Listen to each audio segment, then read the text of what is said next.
Hello, this is very random. 3M's Don't Forget It. Doing my second entry for Shadow Gear 6335's mock contest.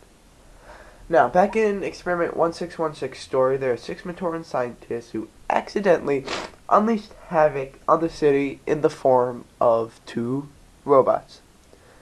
So, once the robots, after a couple years of the robots wreaking havoc and trying to kill the Toa, they're like, okay, we gotta do something. I mean, look what we unleashed. We have to at least try to do something. So one of them said, hey, instead of making Toa, why don't we become Toa? Everybody agreed, and so they started to find a way to become a Toa. So they did. And the way they would do that is they would get their elemental ability from where they lived. Like Gakoro, you would be water, Kokoro, ice, etc.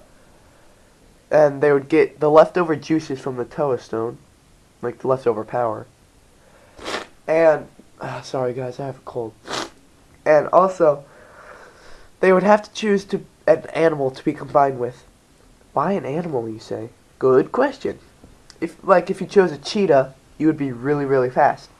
If you choose a gorilla, you would be really, really strong.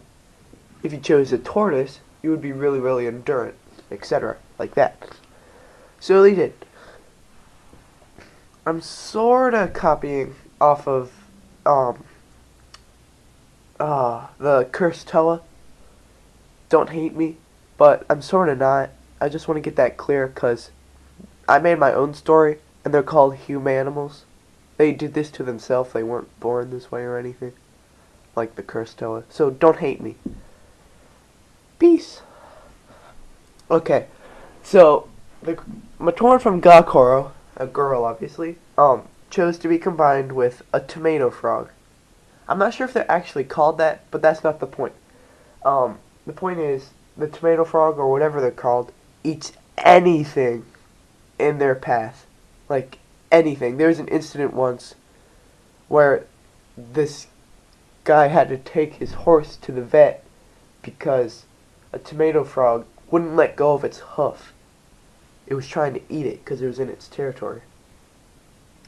They would even eat each other. So yeah, she just thought it would be cool, like Experiment 1616 walking over and then argh, tasty. It'll just be gone like that. So she put in 2 whole frogs in with her chamber to be combined with. But she didn't know this. The more DNA you put into the chamber to be combined with, the more you begin to look and think and act like the animal you chose. So she is always thinking like a tomato frog, almost always acting like a tomato frog, looks like a tomato frog, like that. I really wish I could show you the rest of my Humanimals, but I can't. 3 entries. Bye. This mock is my second favorite out of my Humanimals, because it really looks like a toad. It might be called tomato toad. I don't know. I'm trying to get a tongue stuck in here in the mouth, but it's really hard. It can't open. See? Oh.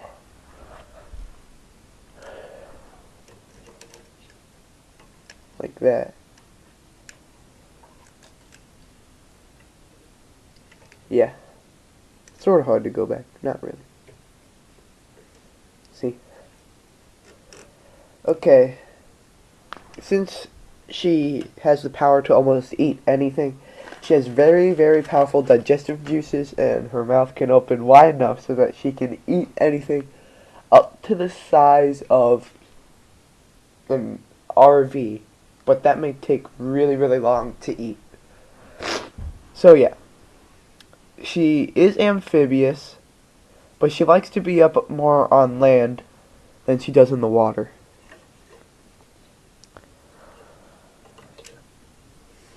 Because she thinks like a toad, she's almost always eyeing Ampurus. Check out Cool Bug mock review. And this other mock I made, he's a Humanimal, but I don't want to go rambling on about him. Okay. So yeah, she is posable, but not very much in the legs. See, looks sort of weird. And because of this thing right here, she can't really bend her legs up that much. Okay, I hope you like Shadow Gear 655. Because I am signing